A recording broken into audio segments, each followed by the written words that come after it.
আসসালামু আলাইকুম ওয়া রাহমাতুল্লাহি ওয়া বারাকাতুহু। আলহামদুলিল্লাহি রাব্বিল আলামিন ওয়াল আকিবাতু লিল মুত্তাকিন ওয়াস সালাতু ওয়াস সালামু আলা সাইয়্যিদিল আমবিয়া ওয়াল মুরসালিন আম্মা বাদ।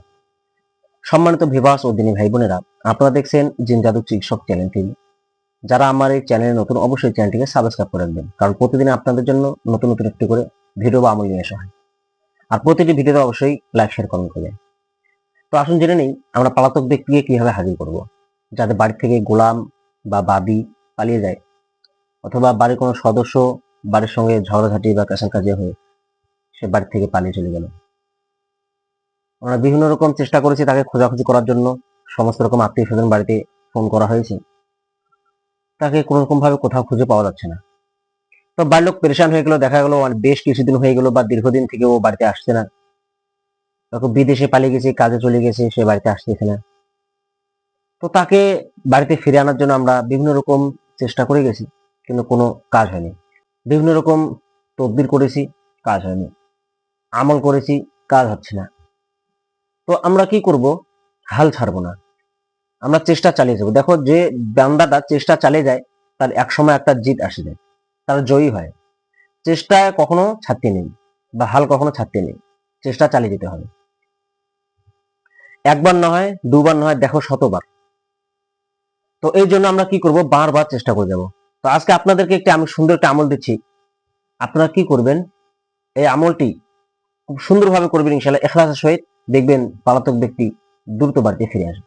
আপনারা স্ক্রিনের মধ্যে আপনারা কোরআনের আয়াত দেখতে পাচ্ছেন। সূরা নূর, পারা নং 18, আয়াত নং 40। আপনার স্ক্রিনের মধ্যে আয়াতটি দেখতে পাচ্ছেন। আপনারা কি করবেন? এই আয়াতটি সর্ব অবস্থায় পড়তেই থাকবেন। মনে রাখবেন, নাপাক অবস্থায় পড়বেন না। যে আপনি বিনা উজু পড়তে পারেন, ইজাজত আছে, তবে উজু করে নেওয়াটা অতি উত্তম। কিন্তু শরীর যদি নাপাক থেকে, যে গোসল ওয়াজিব হয়েছে বা ফরজ গোসল হয়েছে, তো আপনি ওই অবস্থায় আপনি পড়বেন, আমল করবেন না। আপনারা কি করবেন? সর্ব অবস্থায় আপনারা এই আয়াতটি পড়তে থাকবেন। 5 ওয়াক্ত নামাজের পরে পড়বেন। আপনারা চলতে ফিরতে এই আয়াতটি পড়তে থাকবেন, ইনশাআল্লাহ দেখবেন দ্রুত সেই পলাতক ব্যক্তি ফিরে আসছে। আমি আপনাদেরকে এই আয়াতটি পড়ে শোনাচ্ছি। বিসমিল্লাহির রহমানির রহিম।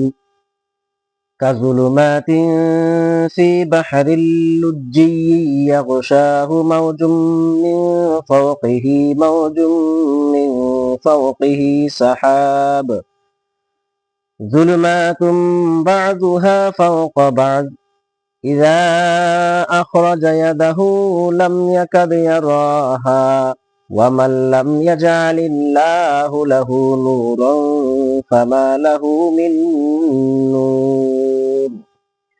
আপনারা কি করবেন? এটা মুখস্থ করে নেবেন। যদি মুখস্থ করতে আপনার সময় লাগে, তাহলে আপনার কাগজের মধ্যে লিখে নেবেন। তো ইনশাআল্লাহ কাগজের মধ্যে লিখে লিখে দেখে দেখে পড়লেও কাজ হবে ইনশাআল্লাহ।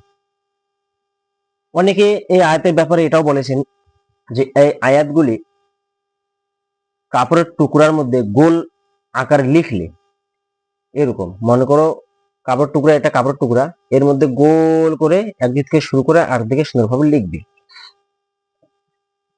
লিখে নিয়ে মাঝখানে যে পালিয়ে গেছে তার নাম লিখবে। লিখে এই কাপড় টুকরাটা এক মাটির নিচে দাফন করে দিবে, যেখানে কেউ যাওয়া আসা করে না, সেই জায়গাটি অন্ধকার।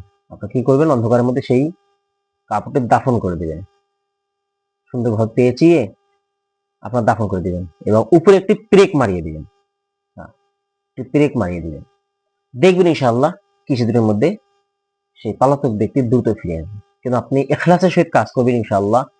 আপনি এটা অন্যভাবে কাজ করবেন না, আপনার ইখলাসের সহিত কাজ করবেন। নিয়ত মনে মনে এটাই থাকবে যে অমুক পলাতক ব্যক্তিকে ফিরে আনার জন্য এই তদবিরগুলি করা হচ্ছে বা এই আমলটা করা হচ্ছে ইনশাআল্লাহ। তো আশা করি বুঝতে পেরেছেন। আসসালামু আলাইকুম ওয়া রাহমাতুল্লাহি ওয়া বারাকাতুহু।